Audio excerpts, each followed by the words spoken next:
व्याकरण Saraswati group of education में मैं अकबरी भाग्यश्री आप सभी का हार्दिक स्वागत करती हूँ। कक्षा 1 विषय हिंदी। आज हमें जो एक पद्य पढ़ने वाले हैं जिसका नाम है माँ कह एक कहानी और जिसके कवि है मैथिली शरण गुप्त। तो सबसे पहले हम कवि परिचय ले लेते हैं। तो राष्ट्र कवि मैथिली शरण गुप्त का जन्म सन 1886 में चिरगांव जिला झांसी में हुआ था। बचपन में ही उसको कविता में रुचि थी। खड़ी बोली हिंदी के आरंभिक अन्नायकों में से एक थे। साकेत गुप्त जी का लिखित महाकाव्य है। इसके अतिरिक्त यशोधरा, पंचवटी, भारत भारती तथा जयद्रथ वध आदि इनकी मुख्य काव्य कृतियां हैं और इनकी मृत्यु सन 1964 में हुई थी। तो छात्र आज हम इस कहानी की शुरुआत करते हैं जिसका नाम है माँ कह एक कहानी। तो इसका हम परिचय लेते हैं। तो जो ये बच्चा है वह अपनी माँ से कहता है कहानी के लिए। वे बच्चा कौन है? आपने गौतम बुद्ध के बारे में सुना है जो बौद्ध धर्म के स्थापक थे, जिसका बचपन का नाम था सिद्धार्थ। और वे ईश्वर की भक्ति में इतने लीन थे कि वो वन में चले गए और एक पेड़ के नीचे जाकर तपश्चर्या की। और जो पेड़ था वे बोधि वृक्ष था, इसलिए उसको वहां ज्ञान प्राप्त हुआ, जिसके कारण वे बुद्ध कहलाने लगे। तो यह जो भगवान थे वे उसका नाम क्या था? गौतम। और उसका बचपन का नाम सिद्धार्थ था। सिद्धार्थ की शादी एक यशोधरा नामक युवती के साथ होती है और उन दोनों को एक बच्चा होता है और वे बच्चे का नाम है राहुल। तो ये जो कहानी है वे एक छोटा बच्चा जिसका नाम है राहुल और वे किसे कहता है? अपनी माँ। उसकी माता का नाम है यशोधरा। और आपको यह कहानी पता है कि इसमें ऐसा होता है कि गौतम बुद्ध थे, वे अपनी बीवी और बच्चे को ऐसे ही रात को सोते हुए छोड़कर वे जंगल में चले जाते हैं। तब ये दोनों ही होते हैं। तब इस समय दरमियान इससे पहले ये जो बच्चा है जिसका नाम है राहुल, वे अपनी माँ कौन है वो उसका नाम यशोधरा को कहानी सुनाने के लिए कहता है। तब ये माँ और बच्चे के बीच जो संवाद होता है, जो कहानी अपनी माँ उसे सुनाती है, ये हमें आज पढ़नी है। तो क्या बोलता है राहुल? माँ कह एक कहानी। हे माँ तुम मुझे कहानी कहे। अब उसकी माँ यानी कि यशोधरा बोलती है बेटा समझ लिया क्या तुमने मुझको अपनी नानी? हे बेटा क्या तुम मुझे अपनी नानी समझ रहा है? तो तुम मुझे कहानी कहने के लिए कहता। आपको पता है हमें हमारी दादी या नानी दोनों के पास से कहानी सुनने को मिले, ज्यादातर ऐसा ही होता है। इसीलिए यशोधरा अपने बच्चे राहुल से कहती है हे बच्चा क्या तुमने मुझे अपनी नानी समझ लिया है तो तुम मुझे कहानी कहने के लिए कहते हो? तब राहुल बोलता है कहती है मुझसे यह चेटी। यहाँ पे एक शब्द आता है चेटी। चेटी का अर्थ होता है दासी। कहती है मुझसे यह चेटी तू मेरी नानी की बेटी। अब राहुल कहता है कि मुझे यह दासी बोलती है कि तुम तो मेरी नानी की बेटी हो। कह माँ कह लेटी ही लेटी। हे माँ तुम सोते ही सोते मुझे कहानी सुनाओ। राजा था या रानी? माँ कह एक कहानी। राहुल हट लिए बैठा है। हे माँ राजा था या रानी था? तुम मुझे यह कहानी सुनाओ।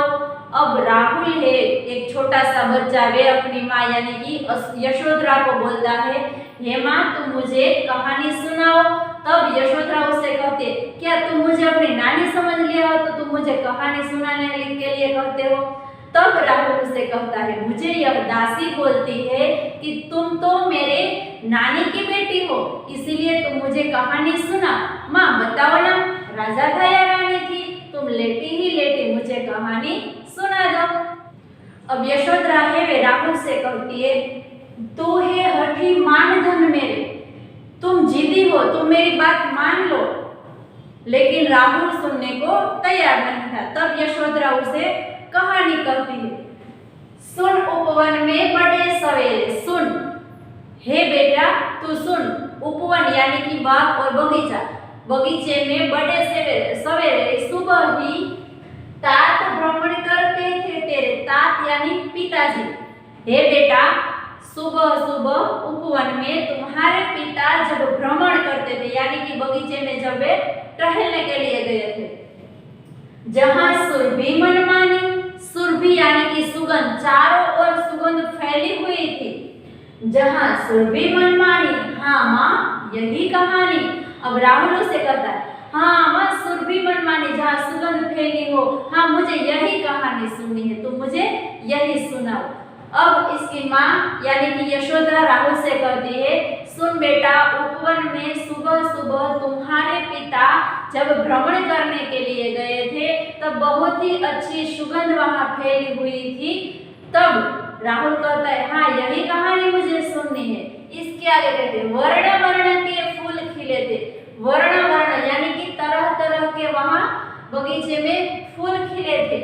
जलमल कर हिम बिंदु झिले थे, जलमल, जलमल यानी चमकता हुआ, हिम, हिम बिंदु, हिम यानी बर्फीले यानी कि पानी के जो बूंदे गिरती है, जिस तरह बर्फ में से गिरती है, इसी प्रकार तरह तरह के फूल खिले हुए थे और पानी की जो बूंदे है वे चमक रही थी, जब नीचे गिर रही थी बूंदे तो वे चमक रही थी। हल्के झोंके हिले मिले थे और हल्की हल्की इसमें हवा के झोंके आ रहे थे। लहराता था पानी, जिसके कारण पानी है वे लहराता था। एक छोटा सा पौधा है, इसके ऊपर पानी की बूंदे गिरती है और पवन के झोंके आते हैं तब वे पानी है वे लहराने लगता है। लहराता था पानी, हाँ हाँ यही कहानी। राहुल कहता है पानी लहराता था ना, हाँ मुझे यही कहानी सुननी, हाँ हाँ यही कहानी। अब इस पद्य की कहानी में आगे क्या होता है, गाते थे खग कल कल स्वर से, जब पक्षी है वे मीठे आवाज में गाना गा रहे थे, सहसा एक हंस ऊपर से, सहसा यानी अचानक, एकाएक हंस ऊपर से गिरता है, गिरा यानी कि नीचे पड़ गया, गिर गया। विदत होकर खगसर से हुई पक्ष की हानि, पक्ष यानी उसकी पांख, उसकी पांखों में हानि हुई है, ऐसा एक हंस है वे आकाश में ऊपर से गिरता है। तब हुई पक्ष की हानि, करुणा भरी कहानी। तब राहुल कहता है हे माँ उसकी पांखों में हानि हुई है, तब तो यह कहानी बड़ी करुणा भरी है, दुख भरी कहानी है। तब इसकी माँ उसे आगे कहती है चौक उन्होंने उसे उठाया, उन्होंने यानी कि किसे, तुम्हारे तात यानी कि राहुल के तात कौन है, गौतम, सिद्धार्थ, गौतम बुद्ध भगवान। तब चौक उन्होंने उसे उठाया, जब हंस पंख उसके हानि थे तब उसको उठा लिया और क्या किया, नया जन्म सा उसने पाया और हंस को जाए नया जन्म मिल गया हो ऐसा लगा। इतने में आखेटक आया, आखेटक का अर्थ होता है शिकारी, शिकारी। जब हंस गिरा तब इसके तात यानी कि राहुल के तात, राहुल के पिताजी ने उसे उठाया, तब हंस को ऐसा लगा कि उसे पुनः जन्म मिल गया। लेकिन इतने में ही आखेटक यानी कि एक शिकारी वहां पे आ जाता है। लक्ष्य सिद्धि का मानी, वे क्या कहता है, लक्ष्य सिद्धि, ये लक्ष्य मेरा है, मैंने इसको आकर, मैंने इसका शिकार किया, इसीलिए तुम मुझे इसे दे दो।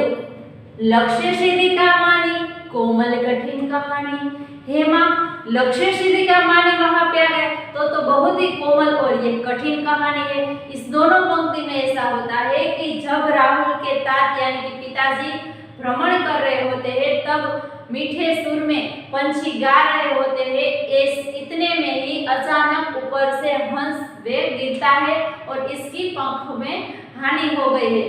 उसको गिरता हुआ देखकर यानी कि जो राहुल के तात है, जो गौतम बुद्ध है, वे उसे उठाता है और हंस को नया जन्म मिला ऐसा लगता है। इसी समय में एक आखेटक आता है, शिकारी आता है और वे अपने शिकार को वापस लेने के लिए कहता है। अब जब राहुल के पिताजी भ्रमण करते थे उस समय ऊपर से एक हंस गिरता है और वे उसकी पंख में हानि हुई थी। तब वहां पे एक शिकारी आता है और वे राहुल के पिता के पास वे हंस मांगता है। तब क्या होता है आगे, मांगा उसने आहत पक्षी, आहत यानी कि चोट खाया हुआ जो पक्षी है उसको उसने मांगा। तेरे तात किंतु थे रक्षी, तुम्हारे तात के पास से क्या मांगा? जो चोट खाया हुआ पक्षी था वे शिकारी मांगने लगा। लेकिन तेरे तात यानी राहुल को बोलती है उसकी माँ ने, तुम्हारे पिताजी कैसे थे? रक्षी, दूसरों की रक्षा करने वाले थे। तब उसने जो था खगपक्षी हट करने की ठानी।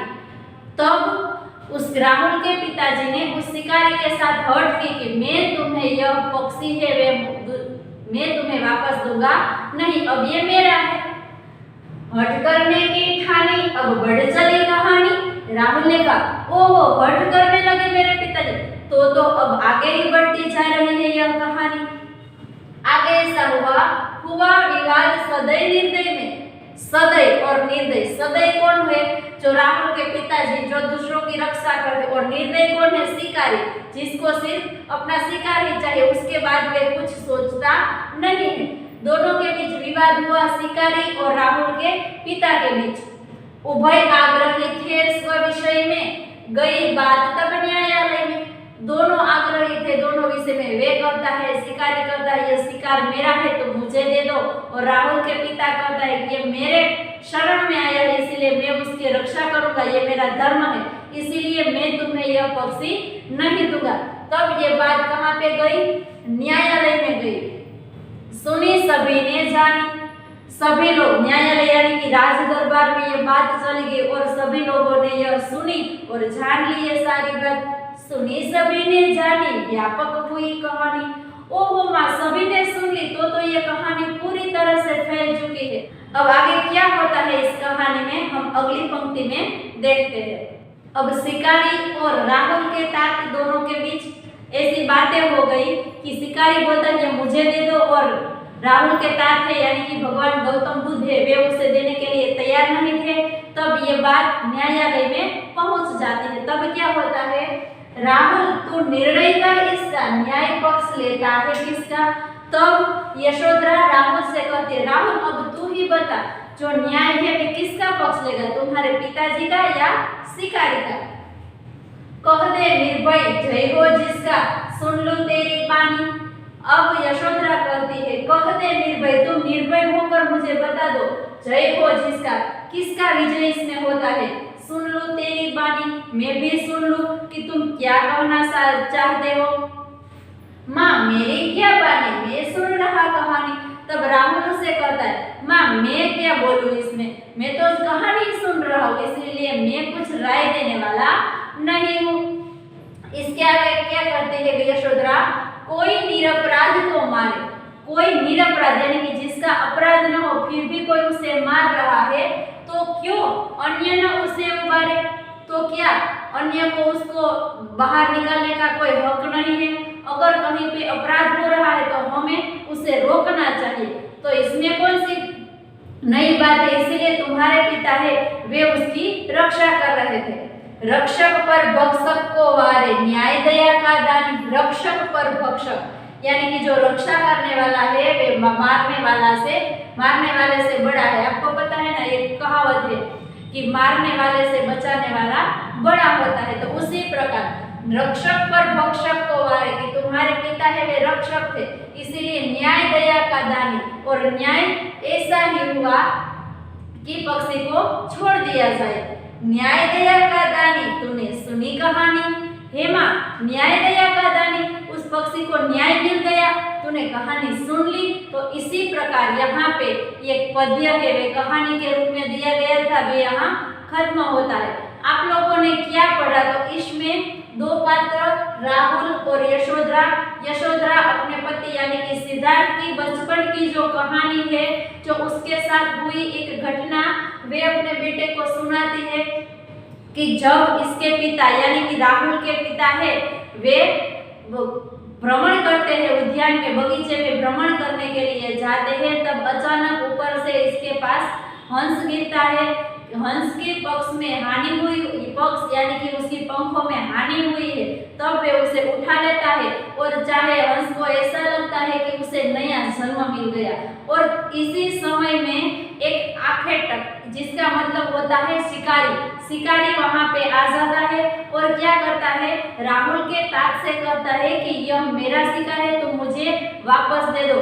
दोनों के बीच विवाद होता है और ये बातें न्यायालय में चली जाती है। तब न्याय ऐसा होता है, तब इसके बाद बीच में यशोधरा राहुल से कहती है, तो बेटा अब तुम ही बताओ इसमें न्याय किसके पक्ष में किया होगा। तब राहुल कहता है, मैं तो कहानी सुन रहा हूँ, इसीलिए तुम माँ मुझे बता रहे हो, मुझे कुछ पता नहीं, इसीलिए राहुल अपनी राय नहीं देता है। तब बात न्यायालय में चली जाती है और कहते हैं ना कि मारने वाले से बचाने वाला बड़ा होता है, इसीलिए न्याय है वे राहुल के पिता के पक्ष में होता है और हंस को नया जीवन मिल जाता है। तो उसी प्रकार मैथिली शरण गुप्त की रचित यह कहानी जिसका नाम है पद्य है, जिसका नाम है माँ कह एक कहानी, यहाँ पे खत्म होता है।